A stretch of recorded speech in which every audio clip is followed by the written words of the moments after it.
Good morning, welcome back to Arpita's diary. আজকে আমি তোমাদের সাথে শেয়ার করব আমি সকালটা কিভাবে শুরু করলাম।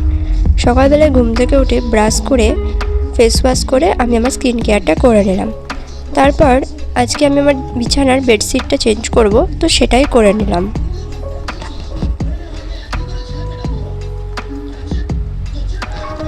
এরপর আমি গরম গরম চা নিয়ে চলে গেলাম আমার স্টাডি রুমে।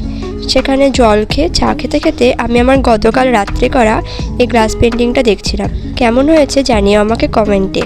তারপর স্নান করে আমি সানস্ক্রিনটা মেখে আমার বাড়ির পুজোটা দিয়ে নিলাম। আজকে ঠাকুমা হঠাৎ ঠিক করেছে যে কালীবাড়ি পুজোতে যাবে, তাই আমি আর ঠাম্মা মিলেই যাব। তাই পুজোটা দিয়ে নিয়ে আমি রেডি হতে চলে গেলাম। এই যে আমি রেডি হয়ে গেছি আর ঠাম্মার জন্য অপেক্ষা করছি। ঠাম্মা এলে আমরা বেরিয়ে পড়ব।